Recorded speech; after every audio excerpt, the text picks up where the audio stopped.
Okay, we are Chris and Evie Jones, and we are one of the units that is moving into the Pei tribe here in Papua New Guinea. We live on the edge of a river called the Walia River. We're here to share the gospel with these guys, and the only way we can do that is to spend our days learning their culture and their language. These guys spend their days making gardens, collecting food from the bush, and hunting pigs and bush rats and bats and collecting food. Like that's their lives. In order to spend the time that we need to spend documenting their language and culture, we can't live just like they do. We're going to have solar panels and running water so that we can spend 8 to 10 hours a day doing language learning, doing culture study, instead of hunting and gathering.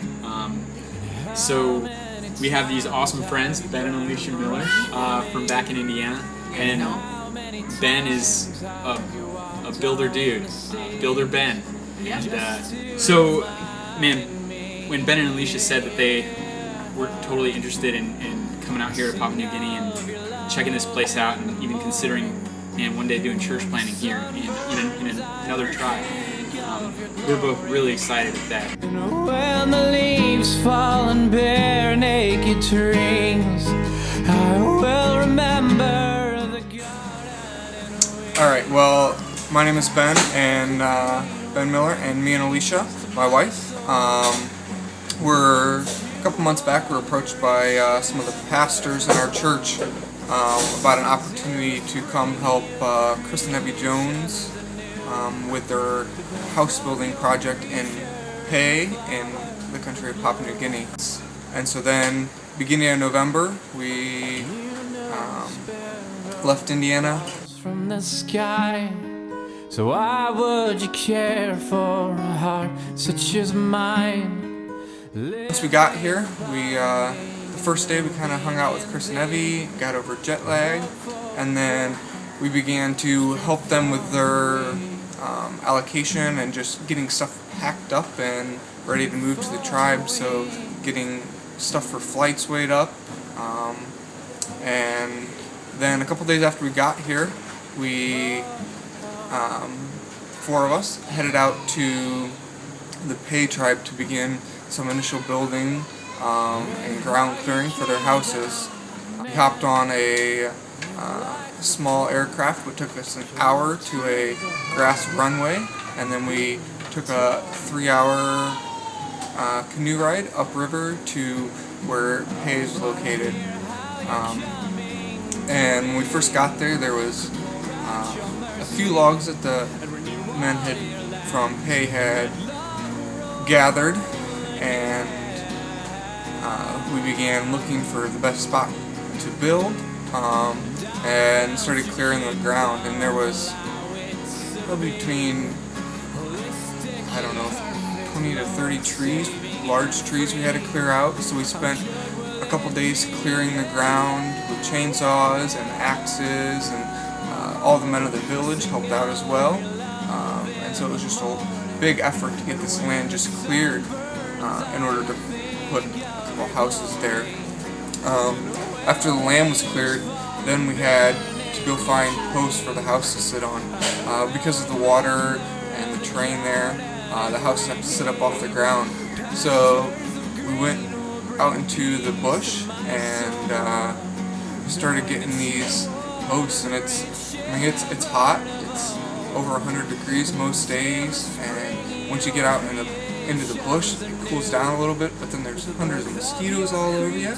And so we started cutting these trees down, that they are quila or ironwood as it's referred to also, and they're just extremely dense and heavy, and a good foundation for their house to sit on. So we needed 20 posts, 30 posts for the first house, and 20 posts for the other two houses.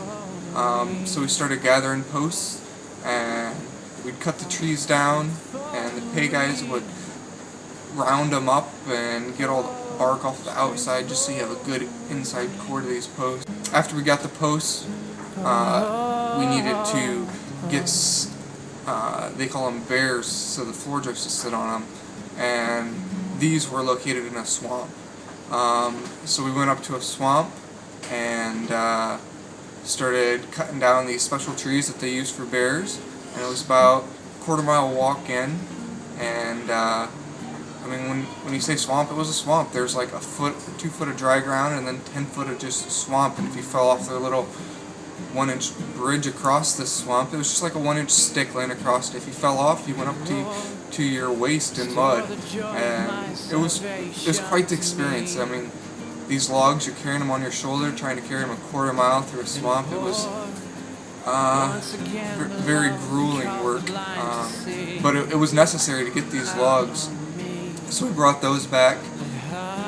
We're able to set those, but you're setting round logs on top of posts, and you have to try to get everything square so your floor joists sit on them. So then that was the next step, chipping and shimming so the floor joists could be straight. The floor joists were milled. We had a sawmill come up river, and they'll mill the lumber. So we had large trees that the sawmill needed to mill. And like I said before, the pay guys had gotten some of these logs already for us, but they were still needed for more. So we spent a few days going up into the bush, and we cut down these trees, and some of them, one of them was 3 feet and 3 feet wide, and it was 60 feet long. That was just the part we could use. So these are massive trees. And then you're probably 50 to 100 yards into the bush, and the only way to get these things out, these logs out, is by rolling them. So in order to roll them, you have to cut all the bush down up into the river, and then drop them in the river. So we started doing this, and most of the logs would float, but after some hard work, several hours of rolling logs to the river, some of them didn't float. And it's just so discouraging watching hours of hard work just drop to the bottom of this river. Teach me to love in ways that set the captives free. Some of them we were able to pull back out, and others were lost forever. So after we got these logs, take them back, make a makeshift raft, and float them all the way back down to Pay. It's about, I don't know, it was probably a 45-minute log ride back to Pay. Roll them up their steep bank, and then they're ready for the sawmill to cut into floor joists. And the sawmill also cut, they also cut the 2x4s for the walls, and then purlings for the rafters. I mean, it takes, the one time we gathered 4 to 6 logs, and it took us 2 days, entire days, and they can cut 10 to 15 studs out of those logs. So you're looking at several hours just for one 2x4. Several hours of probably 20 men trying to get this log out. So it's a lot of work just to get your small materials, things you don't think about. And all this time, like, you think, oh, that wouldn't be bad. But it's 110 degrees out, and it's hot. You're sleeping on a floor, a hard floor. It's just not a comfortable environment. It's a hard life here. It's not something easy to go through, and day after day, putting in 10 hours, 11-hour days, out in the hot sun, it becomes grueling on your body as well. So that's why it's so important for us to be able to get these houses up for this team, so they have some way to just relax a little bit from this hard work, and get out of the sun, and get away from all the mosquitoes, and just be able to rewind and work on their translation on their learning language as well. So we live in the Pay tribe, among 250 other hunters and gatherers, and these guys are bilingual, and we only know one of the languages that they speak.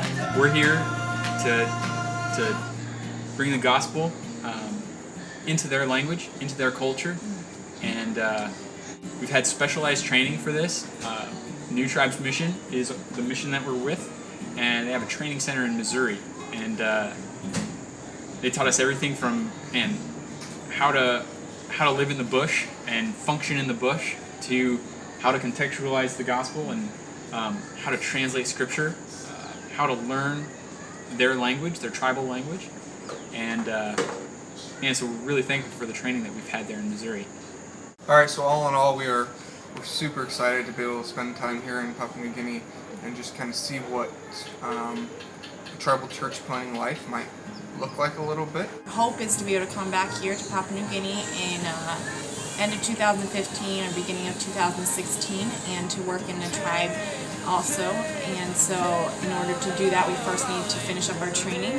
And so next August, our plan is to go to the Missionary Training Center in Missouri, and there we'll have some good training that will help us prepare to come here and work. Right around Pei, not far from Pei, there are about 3 villages that are asking for missionaries to come in. They're begging for them to come in so that we can see ourselves in one of those tribes one day.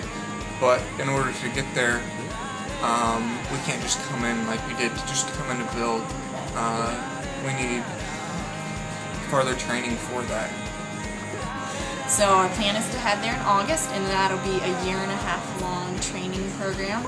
And so that's our next step. And then once we finish that, Lord willing, we'll be able to come back here to Papua New Guinea and help with our own church plant.